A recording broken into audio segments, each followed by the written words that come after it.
The emergency alarm rang through the halls of the Galactic Confederation ship Harmony's Edge. Captain Veltar moved quickly down the bright white corridor, his tall blue form gliding smoothly on his four legs. His large black eyes showed worry as he read the message on his hand device. "Captain, we have a distress signal from Sector 7, said Lieutenant Zixara. The reptilian warrior stood at attention, her green scales catching the ship's lights. She was much shorter than the Etherian captain, but twice as wide, with muscles that could crush metal. Veltar nodded slowly. His people were known across the galaxy for being peaceful and wise. They rarely saw violence, which made rescue missions both important and frightening to them. "What kind of ship?" he asked. "Unknown design, sir. The computer says it might be from that new species. The ones from the Deathworld." Veltar's long fingers moved over his control pad. Deathworlds were planets so dangerous that most life could not survive there. Only the strongest and most violent creatures lived on such places.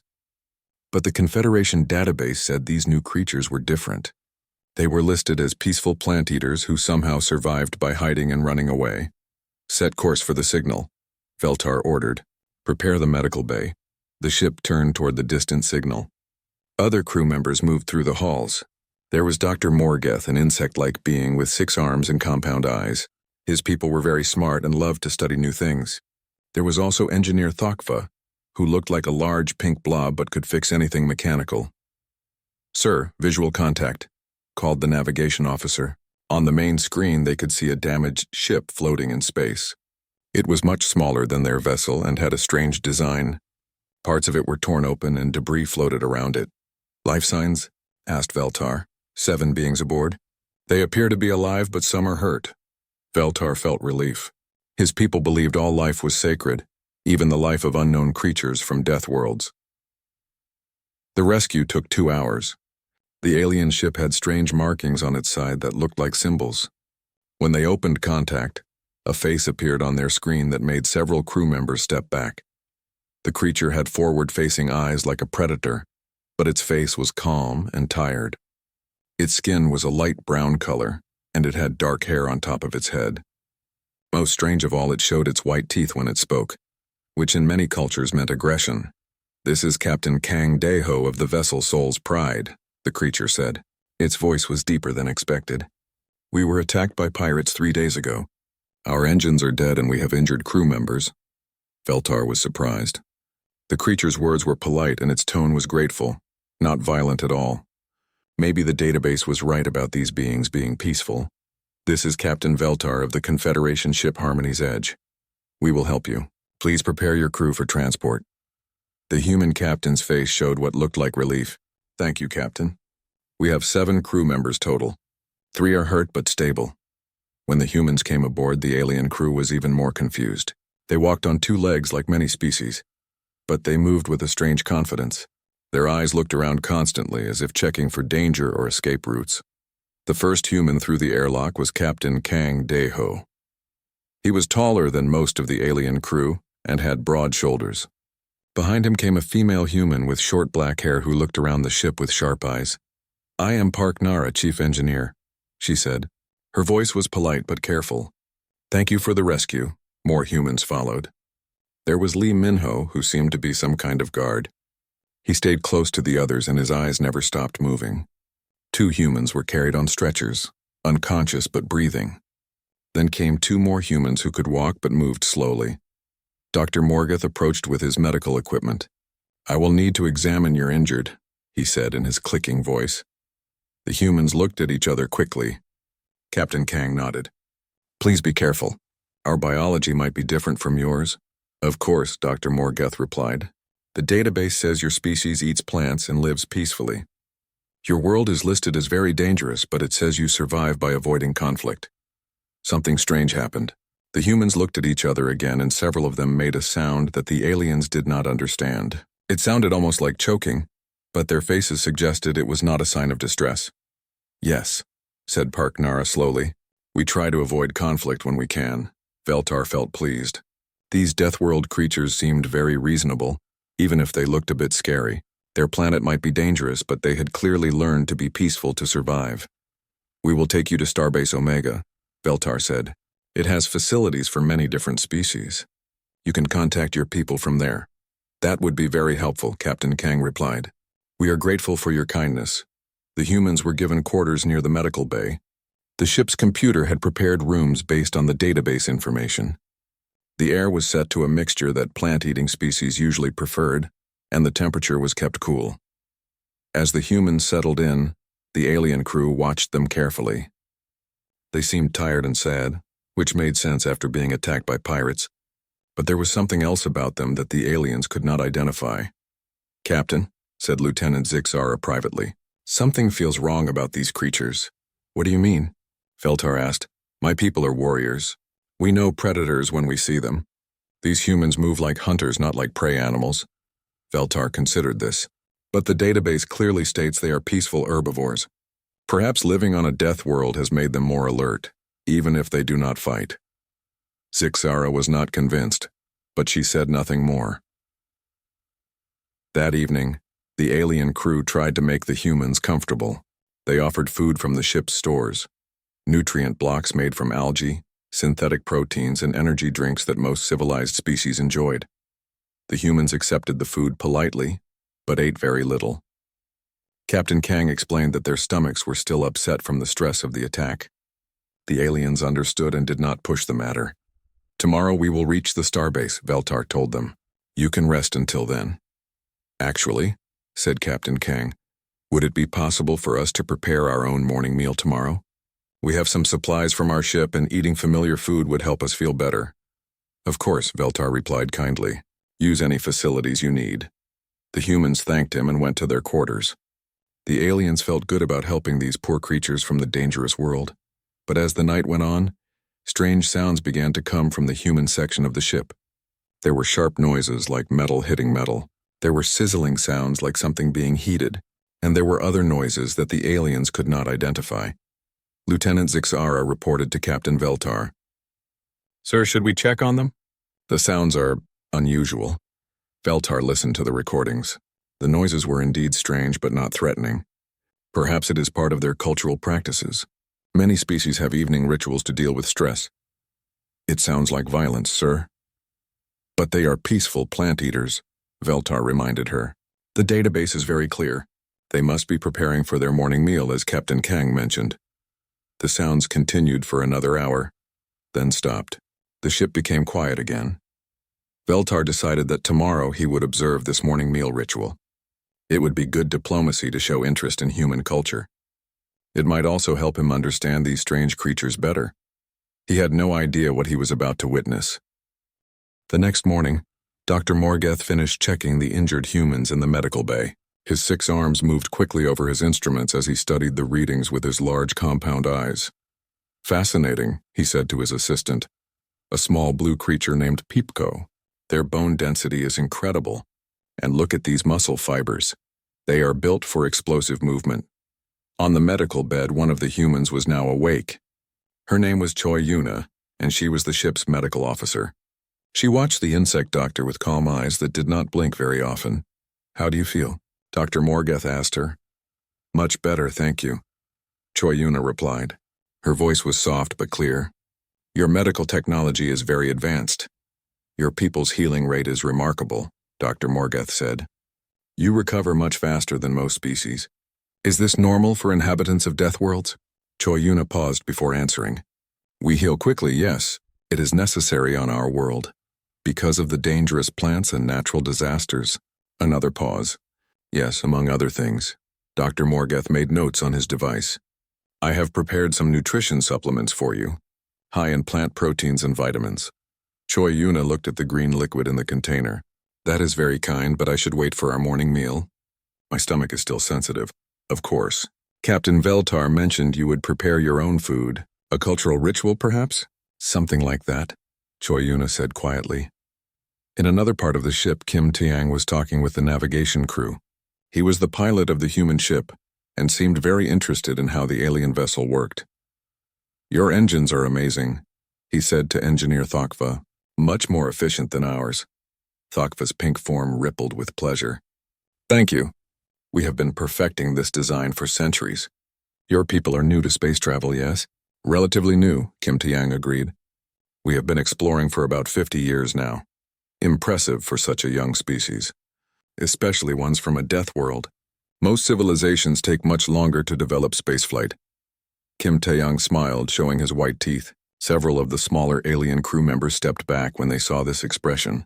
We are motivated learners. How do your people survive on such a dangerous planet? Asked a curious voice. It belonged to Zenith, a tall, thin alien with gray skin and very large ears. We adapt, Kim Tae-young said simply. We find ways to get what we need. The database says you eat plants. That must be difficult when the plant life is so hostile. Kim Tae-young's smile grew wider. We eat many things, actually. Whatever is available. Zenith's large ears twitched. Many things? Like different types of plants? Plants, yes. And other things, too. What other things? Kim Tae-young seemed to think about his answer. Well, when plants are not enough, we find other sources of nutrition. The aliens looked confused. Most civilized species ate either plants or specially prepared synthetic foods. A few ate simple proteins, but these were always processed and clean. Minerals? Suggested Thokva. Some species consume rocks and metals. Not exactly, Kim Tae-young said. More like active nutrition sources. The aliens did not understand what this meant, but Kim Tae-young did not explain further. Meanwhile, in the human quarters, the crew was gathering. Captain Kang Dae-ho was feeling much better after a night of rest. Park Nara had been examining the alien ship's systems with professional interest. Lee Min-ho had been quietly checking the exits and security measures, though he tried to be subtle about it. The aliens have been very kind, said Nam Jina, their communications officer. She was a small woman with bright eyes who seemed to notice everything, but they keep asking strange questions. What kind of questions? Asked Captain Kang. About our diet, about how we survive. They seem to think we only eat plants. Park Nara made a sound that might have been laughter. Well, we do eat plants. Among other things, added Lee Min-ho. Should we correct their assumptions? Asked Nam Jina. Captain Kang thought about this. Let's not confuse them yet. They are helping us and they seem nervous about Deathworld species already. Speaking of food, said Oh Siwoo, who had been quiet until now, I am getting very hungry. Those nutrition blocks they offered taste like plastic.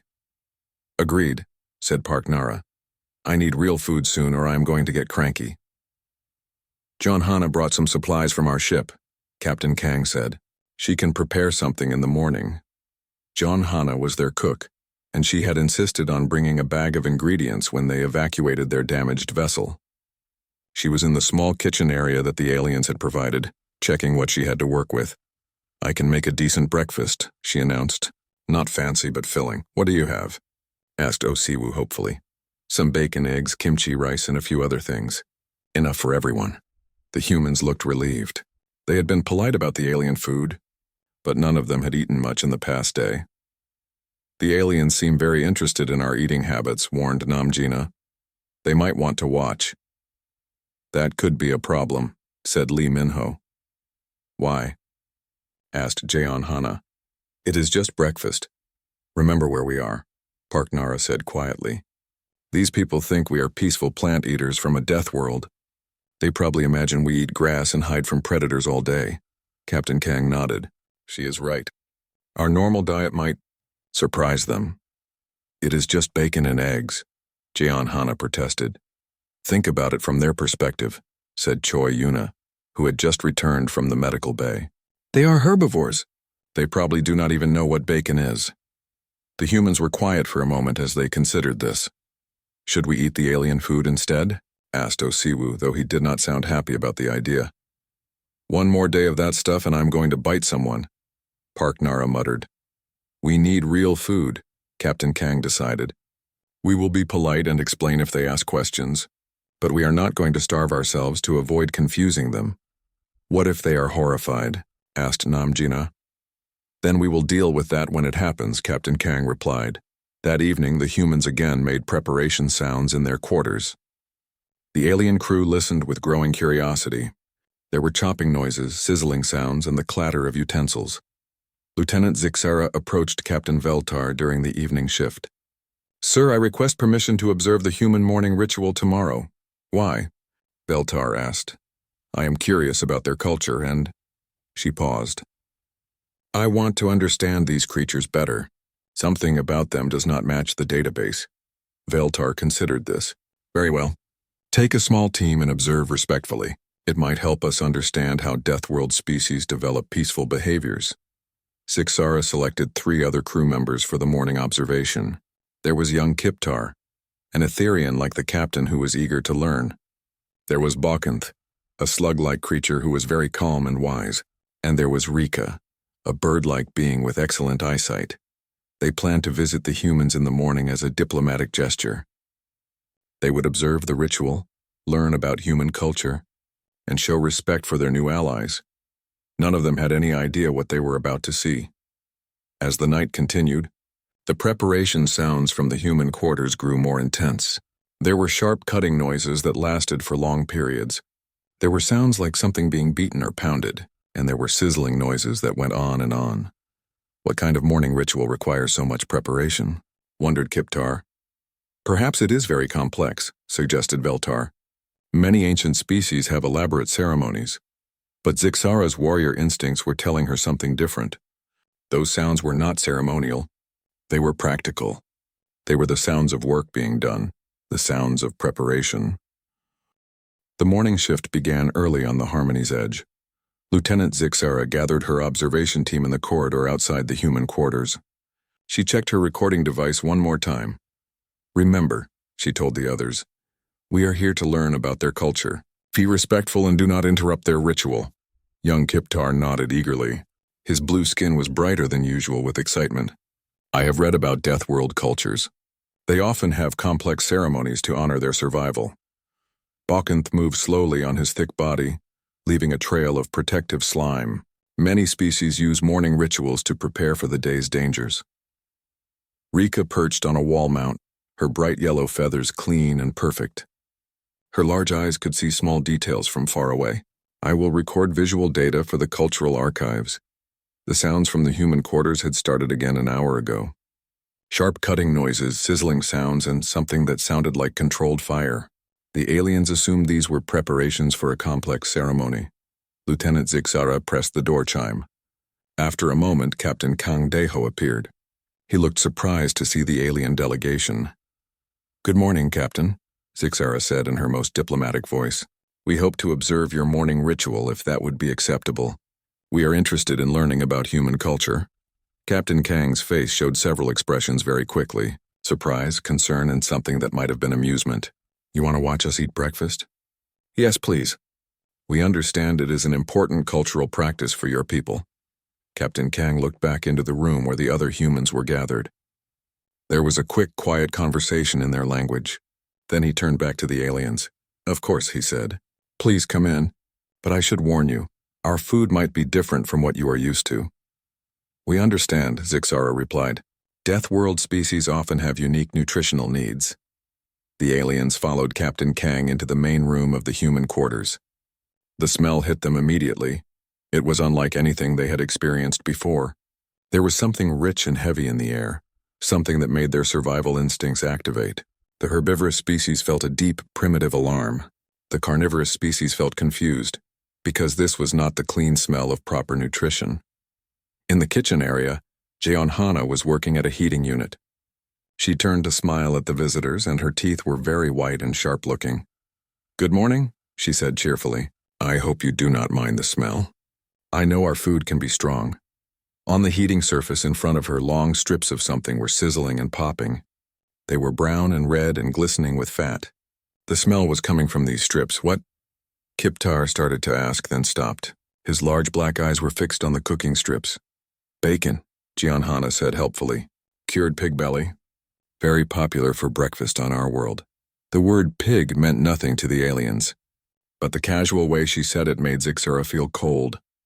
Next to the sizzling strips, Jeonhana had a large pan where she was stirring something yellow and white. It looked like it had once been liquid but was now becoming solid from the heat. Scrambled eggs, she explained, noticing their stares. Bird eggs. I beat them up and cook them. Rika made a small chirping sound of distress. As a bird-like creature, the idea of eating bird eggs was horrifying to her. Bird eggs? Kiptar whispered. Chicken eggs specifically, said Osiwu, who was setting up plates and utensils. Chickens are birds we raise for food. We eat their eggs and sometimes the chickens, too.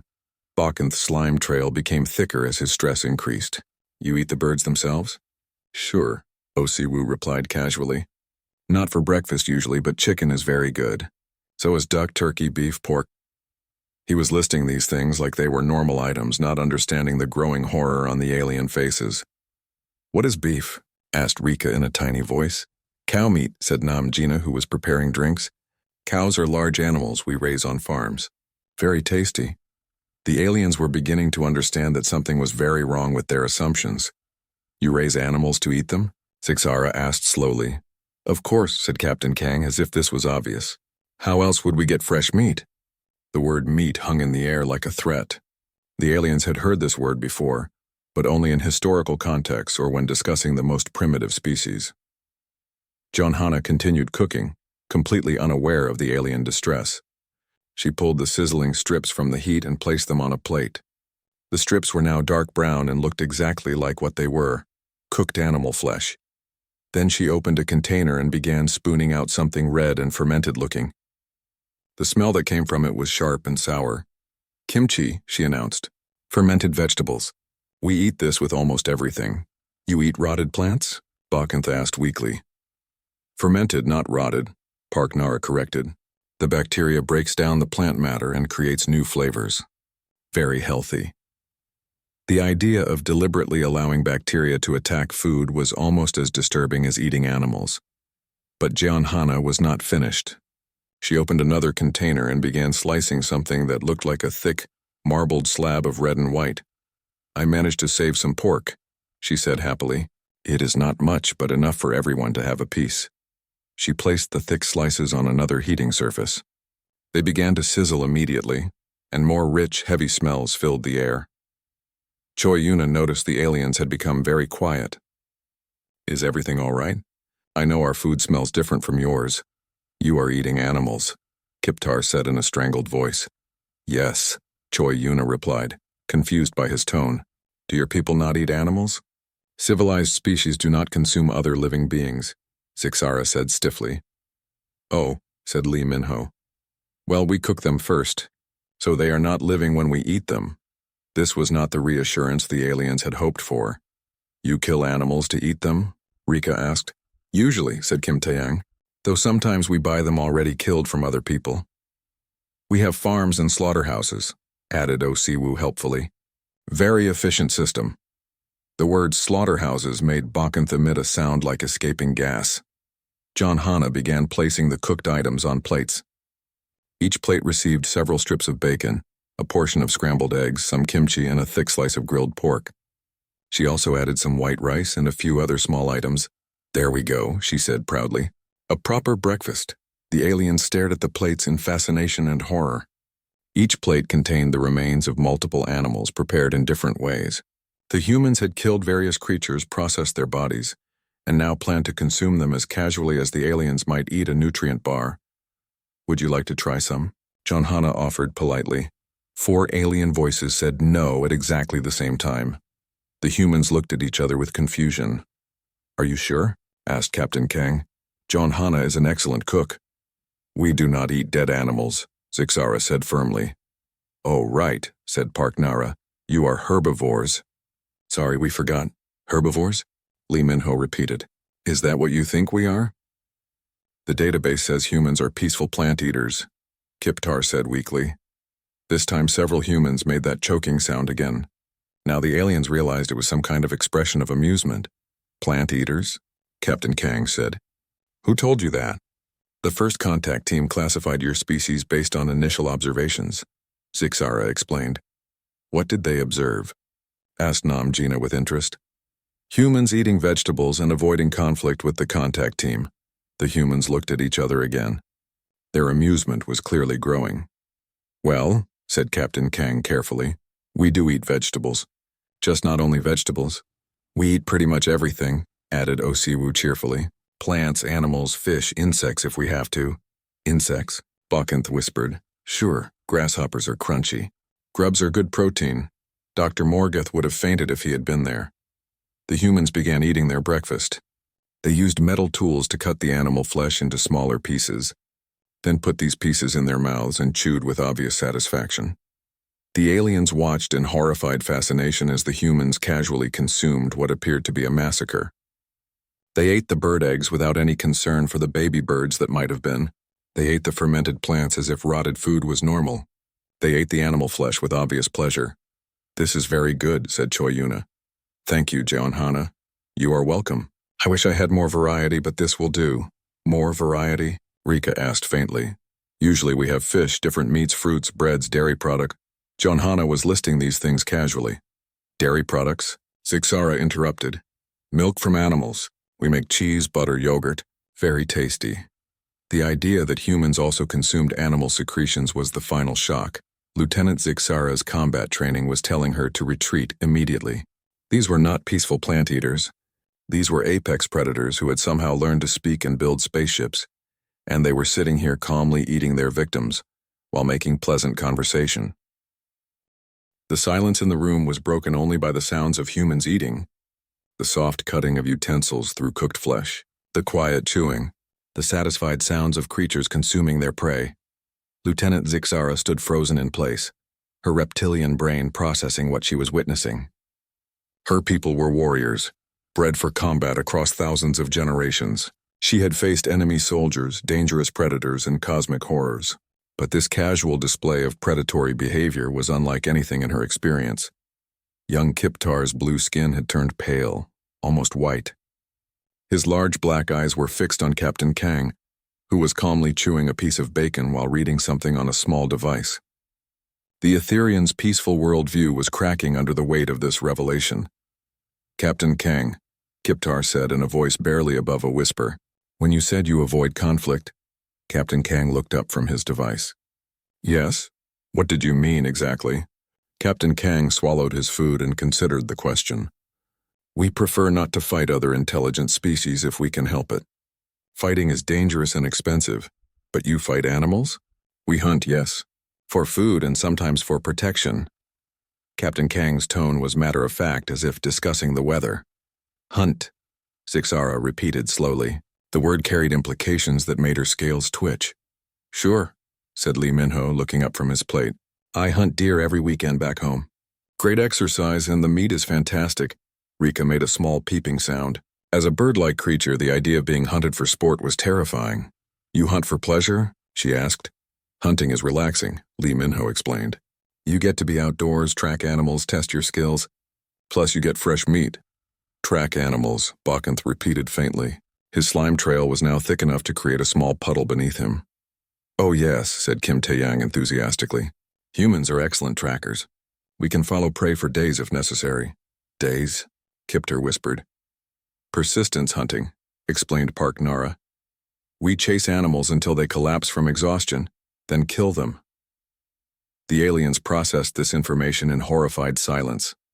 These creatures did not just kill for food, they tormented their prey first. "That sounds cruel," Rika said in a tiny voice. "Not really," said Osiwu. "It is how we evolved. Our ancestors used to chase large animals across the plains until they dropped from heat exhaustion." "Your ancestors were persistence predators?" Zixara asked, her warrior training helping her identify the threat classification. "Among other things," Captain Kang replied. "We are adaptable." John Hana finished her breakfast and began cleaning the cooking area. The aliens watched in fascination as she casually handled the tools that had been used to prepare dead animals. "John Hana," said Bakanth carefully, "how did you learn to prepare these foods?" "My grandmother taught me," she replied cheerfully. "She was an excellent cook. She could prepare any animal you brought her." "Any animal? Fish, birds, mammals, reptiles. She even made snake soup once, though I was too young to try it." Zixara's tail twitched involuntarily. The idea of her species being considered food was deeply disturbing. "You eat reptiles?" she asked. "Some kinds, yes. Snake is supposed to taste like chicken." "What is chicken like?" "Hard to describe," said Namjina thoughtfully. "Mild flavor, tender meat. Very versatile." The casual way they discussed the taste of different animals was perhaps the most unsettling thing yet. These creatures had clearly spent considerable time and effort perfecting the art of consuming other life forms. "On your world?" Kiptar asked slowly. "Are humans the dominant species?" "Oh yes," said Captain Kang. "We are at the top of the food chain. Food chain, Rika repeated. The hierarchy of who eats whom, explained Choi Yuna. Humans are apex predators. The words apex predators hit the alien observers like a physical blow. Everything suddenly made sense, and became much more terrifying. The forward-facing eyes were for tracking prey. The strong bodies were for chasing down victims. The sharp teeth were for tearing flesh. The social cooperation was for pack hunting. The intelligence was for creating better ways to kill. But you seem so peaceful, Kiptar protested weakly. We are peaceful with other intelligent species, Captain Kang clarified. We have no reason to hunt you. The phrase no reason to hunt you was not as comforting as he probably intended. Dr. Morgeth's voice came over the communication system. Lieutenant Zixara, please report to the medical bay when convenient. I have questions about human biology. Zixara was grateful for the excuse to leave. We should go, she told her team. Thank you for sharing your cultural practices with us, she said. Stiffly to the humans. You are welcome, said Captain Kang. Thank you for being understanding about our dietary needs. As the aliens left the human quarters, they could hear the continued sounds of the meal. Casual conversation mixed with the noises of consumption. The humans were completely comfortable with what they had just done. In the corridor, the alien observation team walked in shocked silence. Finally, young Kiptar spoke. They eat other living things. Multiple species, added Rika. Birds, mammals, fish, reptiles. They hunt for pleasure, said Bakanth. They are apex predators, Zixara said quietly. And we invited them onto our ship. They reached the medical bay where Dr. Morgeth was waiting with excited energy. His 6 arms were moving rapidly as he reviewed data on his screens. Excellent timing, he said to them. I have been analyzing human biology and the results are fascinating. Doctor, Zixara said urgently, we need to update the species database immediately. Yes, I agree. The classification is completely wrong. Look at this data. Dr. Morgeth's screen showed detailed scans of human anatomy. Observe the jaw structure, designed for both cutting and grinding. The digestive system can process both plant and animal matter. The muscle density suggests explosive movement capability. They told us they are hunters, Kiptar said weakly. Of course they are. Look at these eye sockets. Forward-facing for depth perception and target tracking. And the brain structure shows advanced pattern recognition and planning capabilities. Doctor, Zixara interrupted. They eat other animals, live animals that they hunt and kill. Dr. Morgeth's compound eyes focused on her. Naturally. They are clearly omnivorous apex predators. The database classification as herbivorous pacifists is laughably incorrect. But they seem so reasonable, Bakanth protested. Intelligence and predatory behavior are not mutually exclusive, Dr. Morgeth explained. In fact, the combination is what makes apex predators so successful. On his screens, more data appeared. Their skeletal structure shows adaptations for long-distance running. Their hands are designed for tool use and gripping. Their social structure suggests pack hunting behavior. Pack hunting, Rika whispered. Most certainly, humans are collaborative hunters. They work together to bring down larger prey. The aliens absorbed this information with growing alarm. Doctor, Zixara said carefully, what does this mean for our current situation? It means we have 7 apex predators aboard our vessel, Dr. Morgeth replied matter-of-factly. Fascinating research opportunity. Are we in danger? Asked Kiptar. Dr. Morgeth considered this. Probably not. They appear to distinguish between prey animals and intelligent species. As long as we remain clearly in the intelligent species category, we should be safe. Should be? Zixara did not like the uncertainty in that phrase. While we are dealing with Deathworld apex predators, there are always unknowns. The communication system crackled to life. All crew to stations. We are approaching Starbase Omega. As the aliens dispersed to their duties, each was lost in their own thoughts about what they had witnessed. The humans were not the peaceful plant eaters they had expected. They were something far more dangerous, intelligent predators who had learned to build spaceships. And somehow, this was even more terrifying than simple mindless monsters would have been. In the human quarters, the crew was finishing their breakfast and preparing for arrival at the starbase. They were completely unaware of the shockwaves their simple meal had sent through the alien crew. That was delicious, said Osiwu. I feel much better now. Good, said Captain Kang. We Should prepare our report for the human authorities. The alien seemed very interested in our food, observed Namgina. Cultural curiosity, suggested Parknera, though they looked a bit pale when they left. Different species, different tolerances, said Choyuna. They will be fine. But throughout the alien ship, crew members were having very different conversations. Words like predator and hunter and apex species were being whispered in corridors. The humans had no idea that their simple breakfast had just reclassified them in the minds of their rescuers from harmless refugees to dangerous unknowns. Captain Veltar stood in his command center, reading the urgent reports flooding in from his crew, Dr. Morgoth's medical analysis, Lieutenant Zixara's observation report, and the confused messages from various department heads all painted the same disturbing picture. "Sir," said Communications Officer Telvak, her tentacles typing rapidly, "I am receiving priority requests from 3 different department heads to reclassify the human guests." "What kind of reclassification?" Veltar asked, though he suspected he already knew. "Dangerous species protocols, sir. They want the humans moved to secure quarters." Veltar looked at the data pad in his hands. The breakfast observation report made for disturbing reading.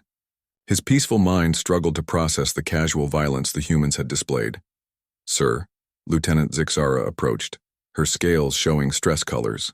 "We need to discuss the human situation." "I am reading your report now," Veltar replied. "Are you certain about these observations?" "Completely certain, sir. They consume multiple animal species as a normal part of their diet. They described hunting as recreation. They are clearly apex predators." Dr. Morgoth hurried over on his 6 legs, his medical scanner still in one of his hands. "Captain, the biological data confirms everything. These creatures are perfectly designed for hunting and killing. But they have been polite and cooperative," Veltar protested. "They show no aggressive behavior toward us." "Because we are not prey," Zixara said grimly. "Yet." Young Kiptar approached the group, his blue skin still pale from the morning shock. "Captain, I have been thinking about their behavior patterns." "What about them?" "They move like hunters even when they are relaxed.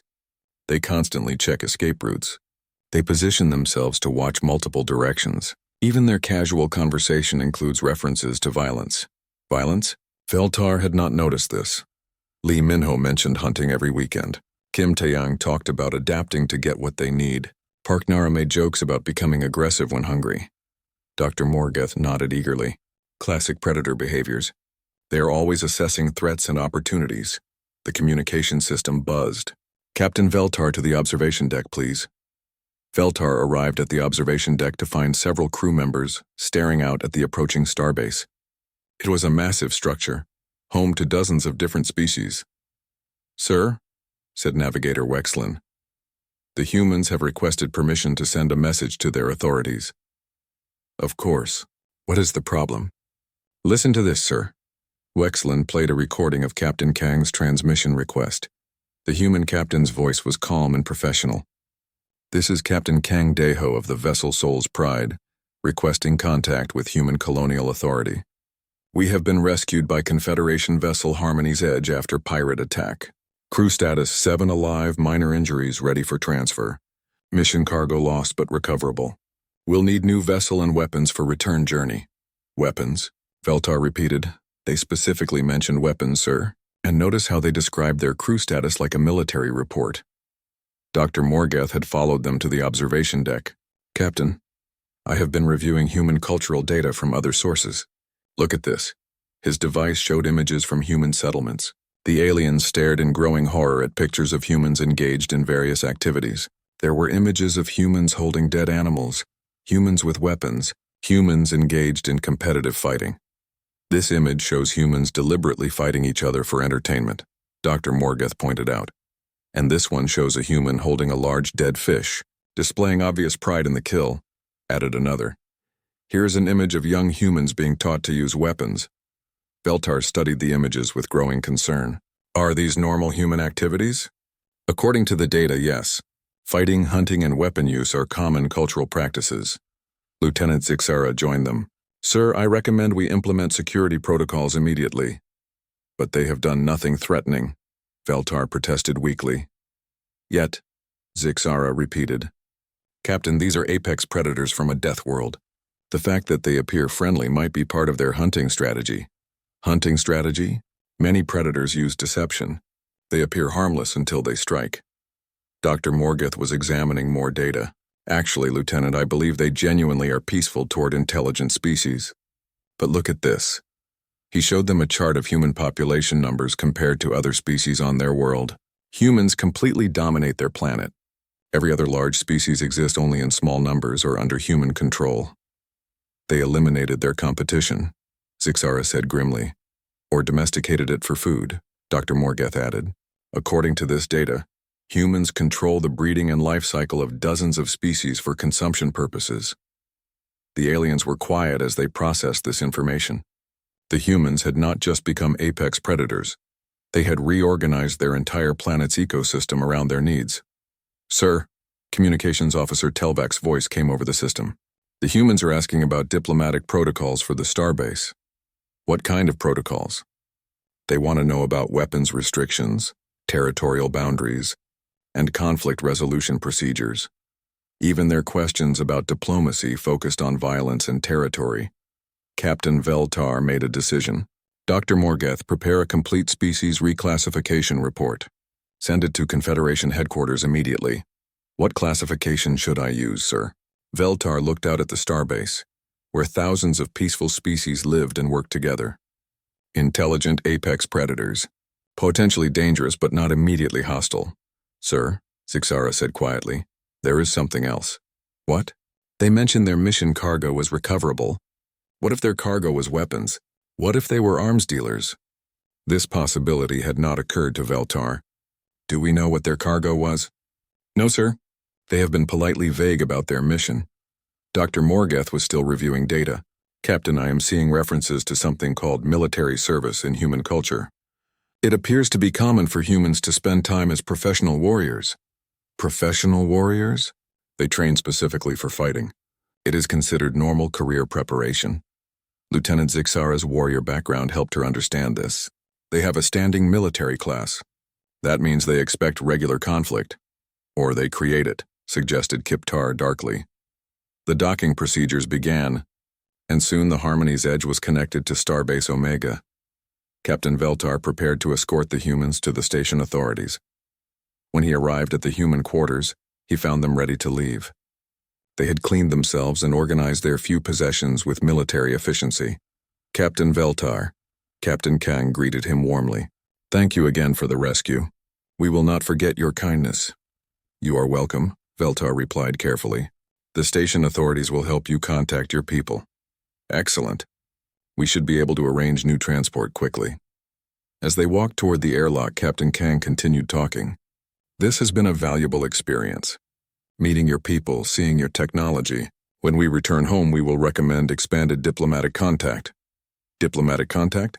Trade agreements, cultural exchange, maybe military cooperation. Humans are always interested in new allies. The word military made Veltar's steps falter slightly. They reached the airlock, where station security was waiting.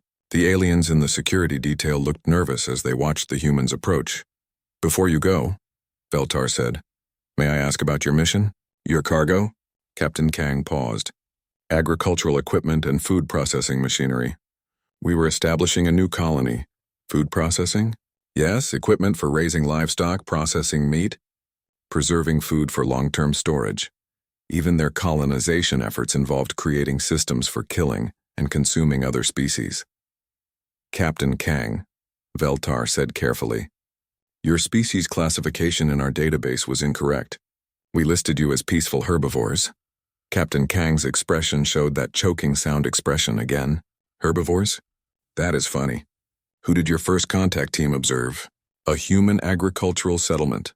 Ah, Captain Kang nodded understanding. They probably saw us working in the vegetable gardens. Humans do eat a lot of plants. Among other things, Veltar said. Among many other things, Captain Kang agreed cheerfully. As the humans transferred to the starbase, station security kept careful distance. Word had already spread about what these creatures actually were. Captain Veltar returned to his ship feeling confused and concerned. The humans seemed genuinely friendly, but they were also clearly the most dangerous species the Confederation had encountered. An hour later, his communication system buzzed with an urgent message from Confederation Command. Captain Veltar, we have reviewed your species reclassification report. We are immediately upgrading human diplomatic status from potential member species to strategic priority species. Strategic priority? We want them as allies, Captain. A species of intelligent apex predators would be incredibly valuable if they remained friendly, and incredibly dangerous if they became hostile. What are your orders? Full diplomatic protocol. Offer them anything they want. Technology, trade agreements, territory. Do not let them become enemies. Veltar understood. The Confederation had realized the same thing his crew had. These creatures could be powerful,